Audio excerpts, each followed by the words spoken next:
unos cuantos más. La clase de hoy lleva como tema hidrostática. Hidrostática. Como se dan cuenta, es una palabra compuesta de dos palabras, hidro y estática. Hidro, etimológicamente, significa agua, pero se ha ampliado a fluidos. Y estática significa quieto, inmóvil, no acelerado. Puse esta gráfica como ilustración, que como se dan cuenta es el esquema de un freno de un automóvil. Está el pedal del freno, el pie y el zapato que pisan el freno. Hacen una fuerza muy pequeña. Esta fuerza pequeña se multiplica porque está ejerciendo presión en este pistón. Y esa presión se transmite íntegramente a través del líquido de freno que está en la manguera y llega hasta la balata y las pastillas de freno de una movilidad. Lo interesante es que esa fuerza pequeña hecha con el pie, aquí se multiplica muchas veces. Y al estar en contacto con dos ruedas o cuatro ruedas, entonces la movilidad se detiene o se para. Esta es una aplicación precisamente de hidrostática. Hidrostática, que es el tema de hoy. Bien, ¿qué vamos a ver en hidrostática? Por supuesto, en hidrostática vamos a ver, en primer lugar, qué significa la palabra hidrostática.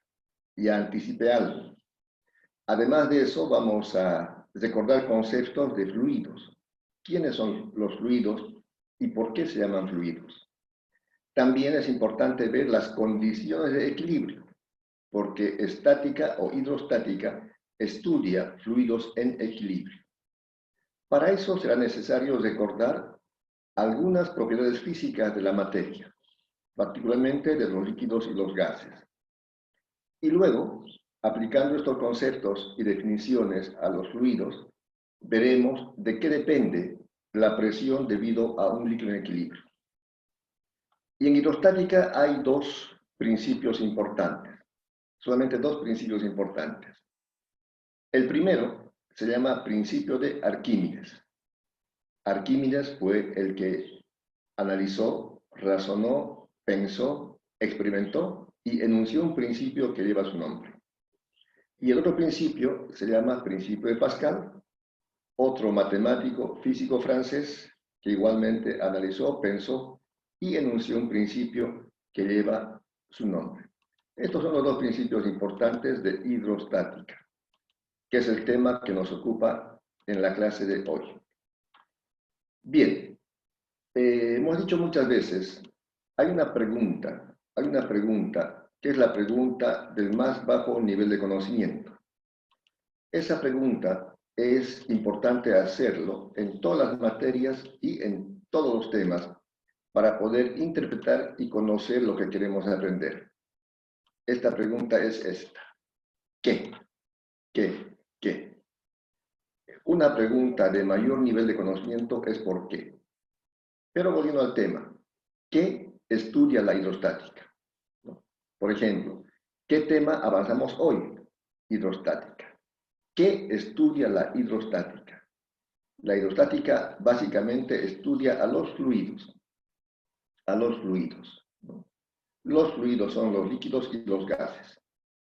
Si yo digo, piensen ustedes en ejemplos de fluidos, pensarán en el agua, aceite, petróleo, gas, las aguas del río Piraí, el viento que sopla el aire, el humo de un cigarrillo, muchos fluidos.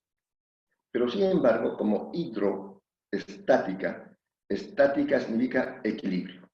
Estática significa equilibrio. Entonces, esta es la particularidad de este tema. Se estudia a los fluidos, pero con algunas limitaciones. ¿Cuál es esa limitación? Que hidrostática estudia a los fluidos en equilibrio. Hidrostática estudia a los fluidos en equilibrio. Hidrostática estudia a los fluidos en equilibrio. Totalmente clara lo que estudia la hidrostática. ¿Qué estudia la hidrostática? Hidrostática estudia a los fluidos en equilibrio. La siguiente pregunta, ¿y qué son fluidos? Fluidos son sustancias como, por ejemplo, líquidos y gases, que tienen la particularidad de deslizarse. La fuerza de cohesión entre sus moléculas no es tan rígida como en el sólido. En el sólido sí, no puede deslizarse un sólido, pero un fluido sí. Entonces, además, estamos estudiando fluidos, líquidos y gases que estén en equilibrio. La siguiente pregunta, ¿qué será? ¿Y qué significa equilibrio? Equilibrio significa que no se mueve, quieto, estático, no se acelera. Y el equilibrio estático exige dos condiciones. La primera condición, que no se traslade. Eso se llama equilibrio traslacional. Y la expresión matemática que expresa este equilibrio es la primera ley del movimiento de Newton, que dice, si la suma de fuerzas es igual a cero, el cuerpo no se traslada. Entonces, estudiaremos a fluidos en equilibrio, es decir, que no se trasladen. La segunda condición de equilibrio exige que el cuerpo no rote, que no esté girando. Se llama equilibrio rotacional. Y la ecuación matemática que expresa este equilibrio es que la suma de momentos debe ser igual a cero. La suma de momentos es igual a cero. Si eso se cumple, entonces el fluido no se traslada y no rota. En resumen, estamos viendo el tema de hidrostática. ¿Y qué estudia la hidrostática? Estudia a los fluidos en equilibrio. ¿Y quiénes son los fluidos? Los líquidos y los gases. Ejemplos de líquidos: agua, gasolina, aceite, gases, etc. ¿Qué es equilibrio? Que no se traslade y que no rote. Entonces, esto es lo que vamos a ver en este tema, el tema de hidrostática. Como dijimos al principio, veremos primeramente algunas propiedades que ya sabemos, pero sí vamos a recortar algunas propiedades físicas. La primera, densidad. Densidad. Por supuesto que los líquidos y los gases son materia. Y como materia tienen una masa, ¿no? La materia tiene una masa. Además, esta materia ocupa un volumen en el espacio. Entonces, la relación de masa sobre volumen se ha definido como densidad. La densidad, que está con este cuadro de fondo amarillo, se representa por la letra griega ρ, densidad ρ. Se define como la masa por unidad de volumen. Masa por unidad de volumen. Estamos recordando este concepto, que es el concepto de densidad. También es importante las unidades, porque la física es la ciencia de las magnitudes. En el sistema internacional, la masa se mide en kilogramos y el volumen en metros cúbicos. Por consiguiente, la densidad será kilogramos por metro cúbico. En el sistema sexagesimal, la masa se mide en gramos y el volumen en centímetros cúbicos. Por eso, por ejemplo, la densidad del agua es 1 gramo por centímetro cúbico. En el otro sistema sería, la densidad del agua son 1000 kilogramos por metro cúbico. La densidad del aire es 1,3 kilogramos por metro cúbico. También hay otra relación de densidades. Se llama densidad relativa. Como su nombre indica, relativa. ¿Con relación a qué? Al agua. La densidad relativa se define como la relación entre la densidad del líquido o del gas o del cuerpo con respecto a la densidad del agua. Por supuesto, como son las mismas unidades, entonces la densidad relativa es adimensional. No se mide en nada, solamente es un número concreto y abstracto. Otra definición importante que se aplica en hidrostática es el peso específico. Peso específico. El peso es una fuerza. Por supuesto, un cuerpo, sea líquido o gas, tiene un peso. La relación del peso por unidad de volumen se llama peso específico. Entonces, el peso específico representado por la letra griega gamma se define como el peso por unidad de volumen. Y el peso, por la ley de Newton, es masa por gravedad. Entonces, el peso específico será la masa por gravedad, peso, por unidad de volumen. Pero como densidad es masa sobre volumen, también se suele llamar gravedad específica. Y esta expresión será igual a la densidad por la gravedad. Gravedad específica porque depende de qué fluido se trata. Por ejemplo, si es densidad del agua, será gravedad específica del agua. Si es del mercurio, gravedad específica del mercurio. O si es del cloro, gravedad específica del cloro, y así sucesivamente. Y finalmente recordamos una definición que se llama presión. La presión, como ustedes recordarán, se define como la fuerza por unidad de área. Se hace presión cuando se ejerce una fuerza sobre un área determinada. Entonces, con estos conceptos básicos que estamos recordando, entramos ya para aplicar a hidrostática. Primeramente, la presión debido a un líquido en reposo. Presión debido a un líquido en reposo.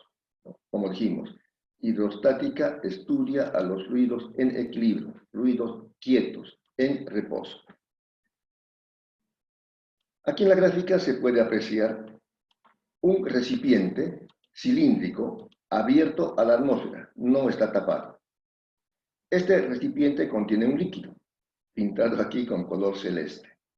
Por supuesto, el líquido alcanza una cierta altura. Desde la base hasta la superficie libre hay una altura de líquido. El líquido, por supuesto, tiene un peso. Como dijimos, tiene un peso. Este peso es una fuerza. Por consiguiente, hay una fuerza que está actuando sobre la base del recipiente, sobre este área. El área de la base del cilindro es un área circular. Por tanto, hay una presión. La presión ejerce el líquido sobre la base del recipiente. ¿Y cómo se define la presión? Como la fuerza por unidad de área. La presión, hemos recordado, la presión es la fuerza por unidad de área. Cuando el líquido está en reposo, el peso del líquido está actuando, está ejerciendo una fuerza sobre la base, área, y eso es presión. Entonces dimos, ¿cuál es la fuerza? La fuerza es el peso del líquido, en este ejemplo.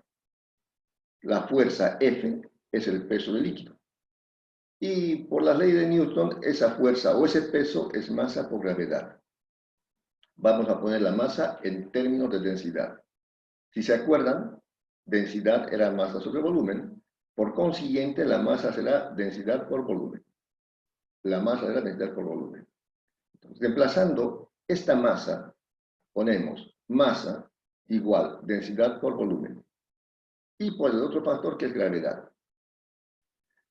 También vamos a reemplazar el volumen. El volumen sería esta figura geométrica regular conocida que es el volumen de un cilindro. Y el volumen del cilindro es base por altura. La base circular A del cilindro por la altura H del líquido que contiene o está contenido en el recipiente. Entonces, reemplazando en fuerza, tenemos fuerza igual densidad por volumen, pero el volumen es A por H, base por altura y por gravedad. Entonces, lo que hemos hecho es, la fuerza, que es el peso líquido masa por gravedad, es igual a la densidad por el área, por la altura del líquido y por la gravedad. Se sustituye esto en la ecuación de presión. Fuerza, perdón, presión, fuerza sobre área. La fuerza es densidad por área, por altura, por gravedad. Por unidad de área. Se simplifican las áreas y queda la expresión de la presión hidrostática. Entonces, la presión hidrostática, la presión debida al líquido en reposo, es igual, aquí en esta ecuación con fondo amarillo, a la densidad por la gravedad por la altura. La presión hidrostática es igual a la densidad por la gravedad por la altura.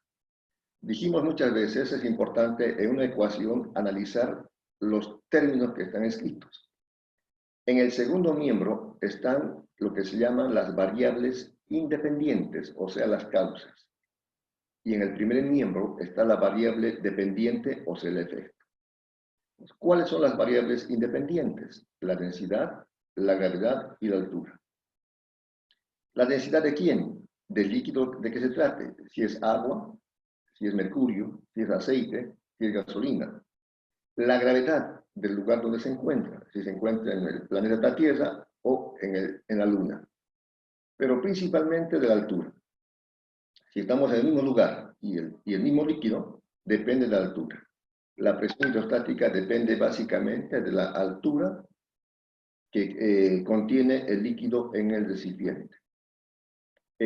Aquí, por ejemplo, he puesto otros dos recipientes. Estos recipientes tienen diferente base.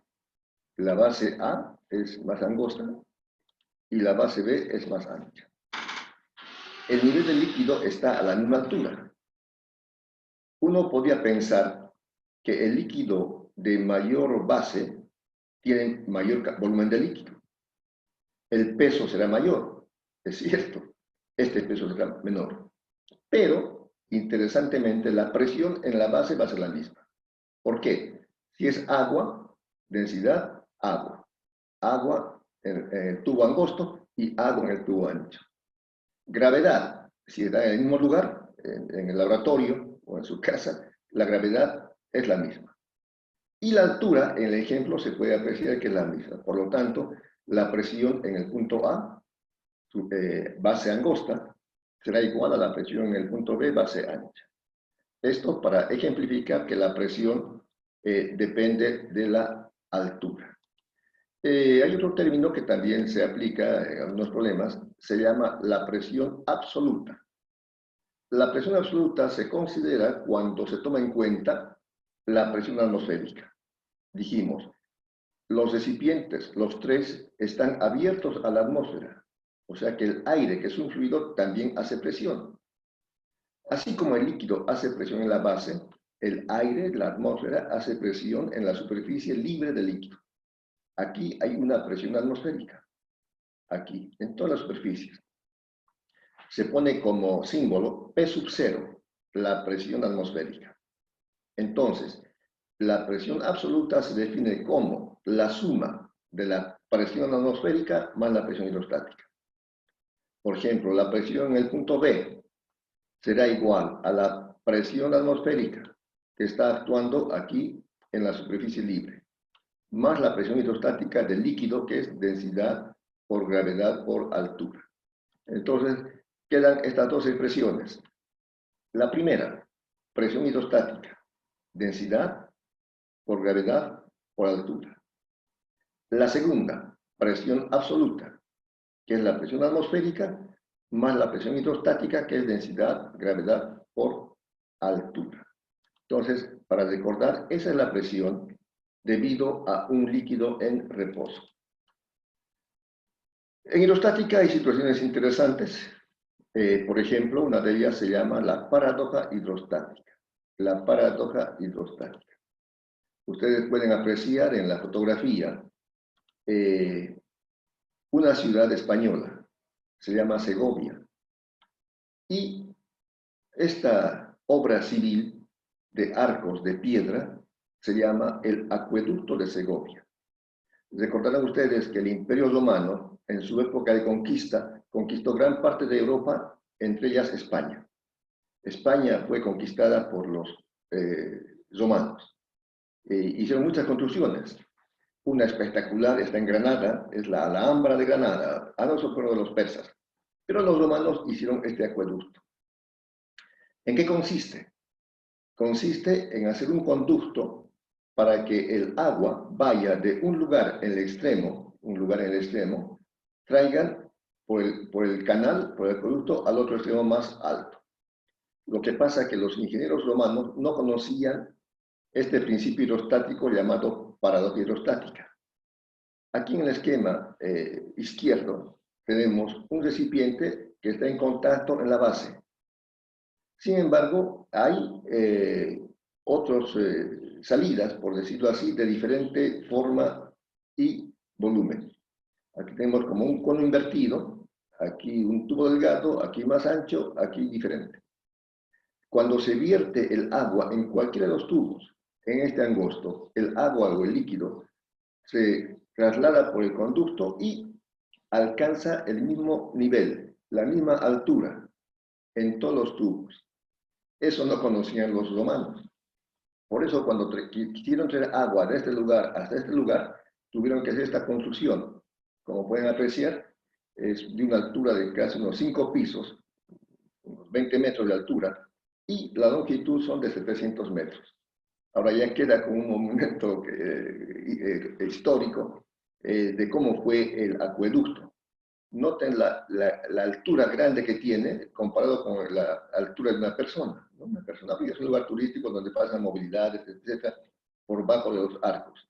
Y aquí tenemos algunas viviendas en el sector de esta ciudad llamada Segovia. Lo pueden buscar en internet, el acueducto de Segovia, cómo fue construido, pero básicamente era para llevar agua de un lugar extremo, pasando por una hondonada hasta el otro extremo, llamado el acueducto de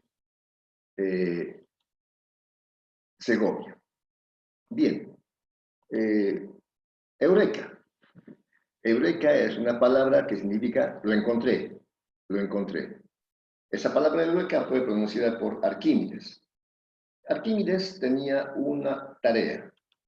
En esos tiempos el rey había encargado una corona, por supuesto, a un joyero.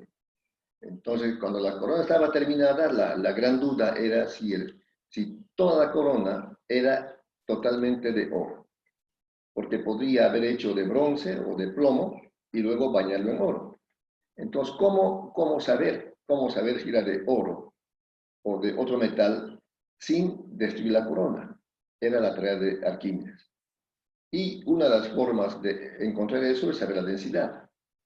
Por ejemplo, si fuera de plomo, la densidad del plomo es más o menos 11,8 gramos por centímetro cúbico. En cambio, la densidad del oro es 19,3 gramos por centímetro cúbico. ¿Cómo saber la densidad sin deshacer la corona? Era el problema planteado Arquímedes. Y según cuenta la anécdota, Arquímedes estaba, por supuesto, tomando su baño diario y él pensando en eso, la importancia de pensar, aprovechando bien el tiempo. Aún en la bañera, él estaba pensando en el problema. Entonces, cuando él se sumerge en la bañera, nota que el líquido sube de nivel. El líquido sube de nivel. La pregunta, ¿por qué sube? Ya sabía que para que un cuerpo se mueva, tiene que haber una fuerza. Entonces debe haber alguna fuerza que actúa hacia arriba para que el líquido se mueva hacia arriba. Por supuesto, sentado en su mesa, ponerse a calcular, pensar.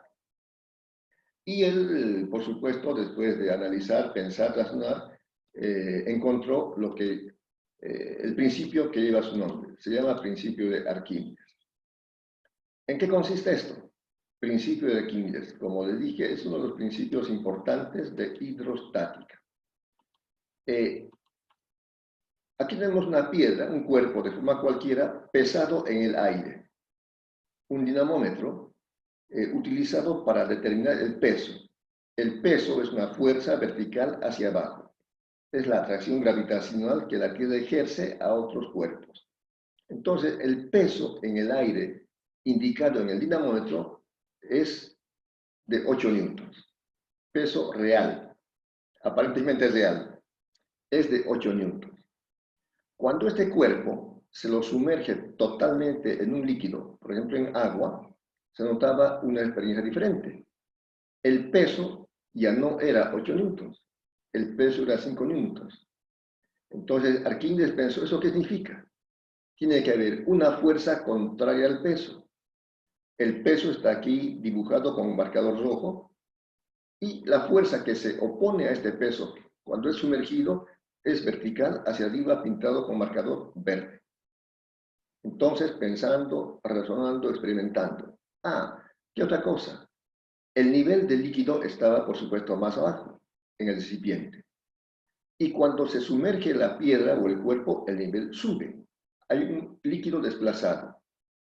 Entonces, Arquímedes vio que esta fuerza, este empuje, llamado empuje, es igual al peso del líquido desplazado. Es igual al peso del líquido desplazado. Y enunció el principio que lleva su nombre y dice, principio de Arquímedes, cuando un cuerpo se sumerge total o parcialmente en un líquido o en un fluido, experimenta una fuerza vertical hacia arriba, llamada empuje, que es igual al peso del líquido desplazado. Cuando un cuerpo se sumerge, total o parcialmente, experimenta una fuerza vertical hacia arriba, llamada empuje. Este empuje es igual al peso del líquido desplazado.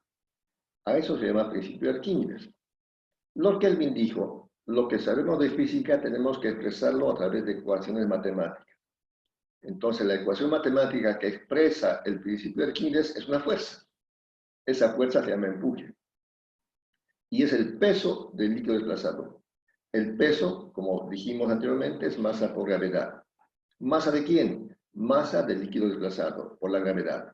Esta sería la fórmula general del principio de Arquímedes.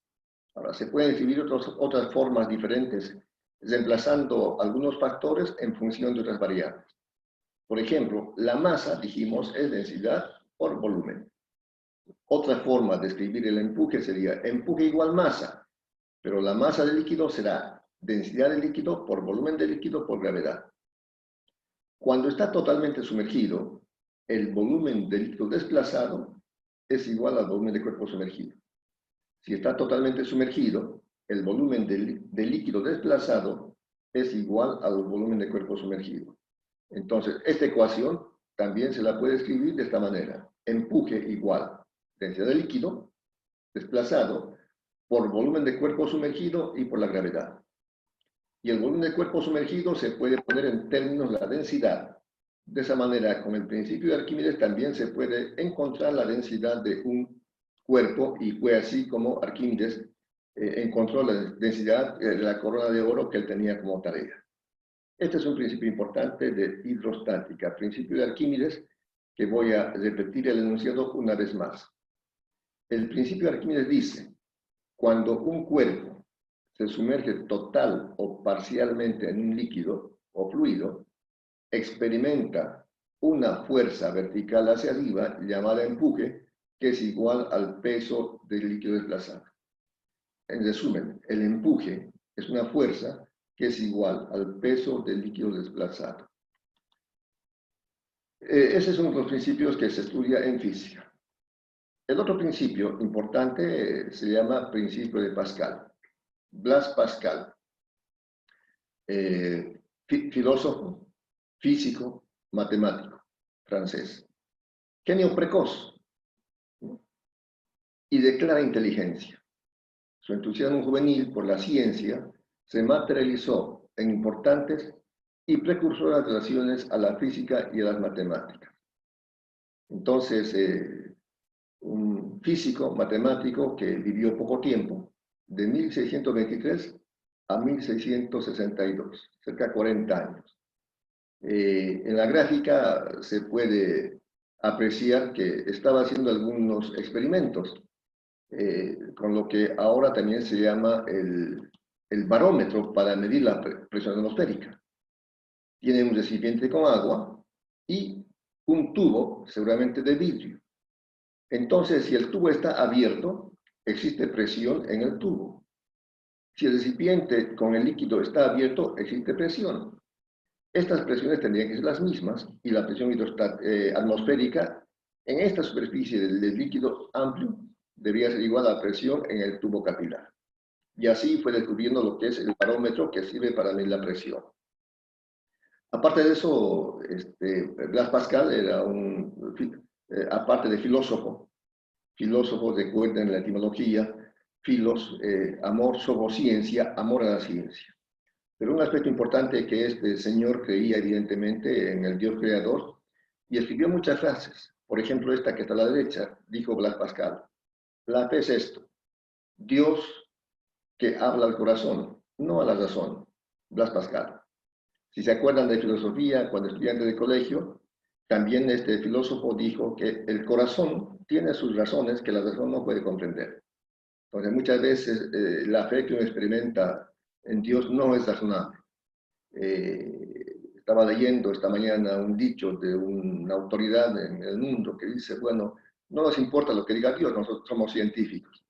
Pero también ha habido científicos que lo que se han dado cuenta es que cuanto más conocemos, menos entendemos y por eso muchas cosas no nos explicamos. Bien, ¿cuál es el principio que Blaise Pascal enunció? En sus experimentos vio el principio que lleva su nombre.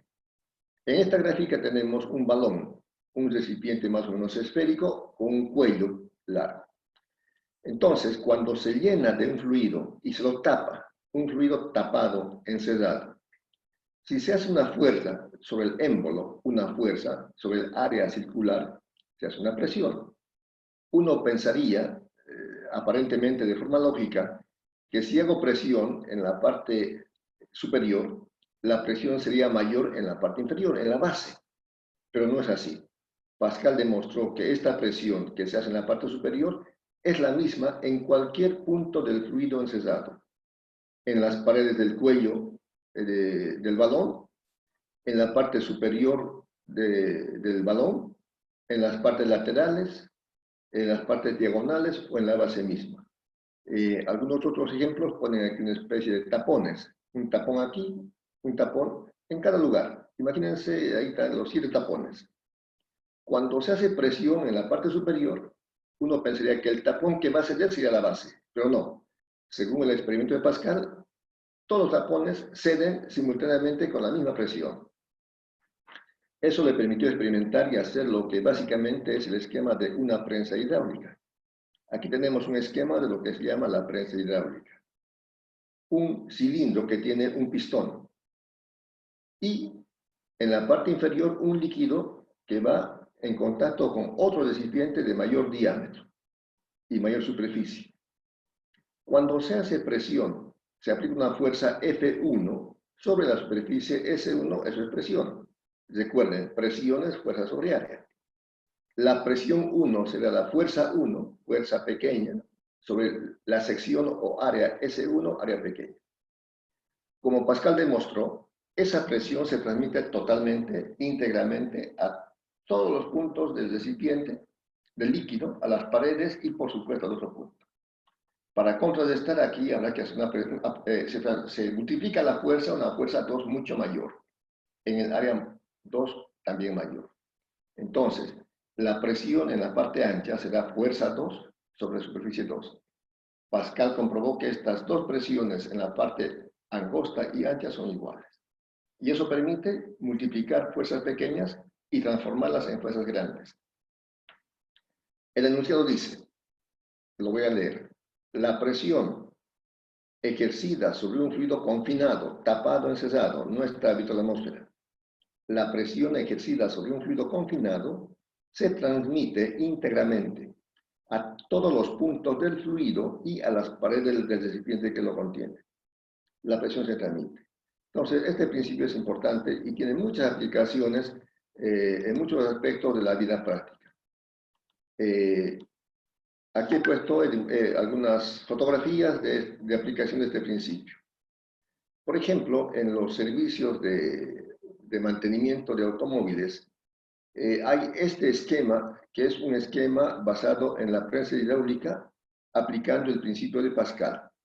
El ayudante mecánico hace una fuerza pequeña en la parte angosta, esa presión se transmite y se transforma en la misma presión en la parte ancha, pero al ser el área mayor la fuerza se multiplica y moviendo aquí con la mano puede levantar un automóvil. Otra aplicación se llama la dirección hidráulica. Cuando uno ve películas antiguas y ve esos camiones enormes llamados trailers, manejados por varones muy robustos y muy fuertes, porque la dirección es mecánica. Todavía en la ciudad hay algunos Jeeps Willys de dirección mecánica. El que más un Willys, al dar la vuelta, tiene que ser una fuerza muy grande porque la dirección es mecánica. Aprovechando el principio de Pascal, se ha diseñado lo que es la dirección hidráulica, de tal manera que camiones enormes, flotas enormes de 2 pisos, El conductor, un joven flaco, pequeño, puede tranquilamente mover el volante y las ruedas estarán girando porque se ha multiplicado la fuerza. También el llamado gato hidráulico, ¿no? Cuando una movilidad se planta, aparece el gato hidráulico. En esta varilla, el ayudante o la persona hace un movimiento de arriba hacia abajo, está haciendo fuerza, presión, se transmite y en este émbolo mayor va subiendo, levantando pesos enormes como de un camión. Finalmente, otro ejemplo más, como son los frenos de un automóvil, donde la persona, un joven, una dama, pisa el freno y la presión ejercida se transmite por este pistón a las ruedas del automóvil, donde están las balatas y las pastillas, y se multiplica la fuerza. Esa fuerza está actuando aquí, de tal manera que se detiene el automóvil. Bueno, hasta aquí la clase de hoy. No sé si tienen alguna pregunta, y si no, vamos a terminar. Muy bien. Que Dios les bendiga, sigan estudiando y practicando. Este 25 de junio hay un consejo universitario. Espero que se definan las políticas académicas para, ojalá, pase la pandemia y podamos volver a alguna nueva normalidad de clases. No creo que sean las clases presenciales en un 100%. Estimo que será una combinación de clases virtuales y clases presenciales, donde los estudiantes irán guardando las distancias respectivas. Imposible que entren 70 estudiantes en la aula, entrarán, qué sé yo, 15, 20, ya lo veremos. Pero mientras tanto, esperemos con entusiasmo, con optimismo y aprendiendo los principios éticos y bíblicos que estamos transmitiendo cada semana para estar siempre de buen humor. Nada más, jóvenes, hasta luego, hasta la próxima, que Dios les bendiga a todos. Igualmente. Ingeniero. Igualmente, ingeniero, hasta luego. Hasta luego, ingeniero. Hasta Gracias. luego, adiós, adiós.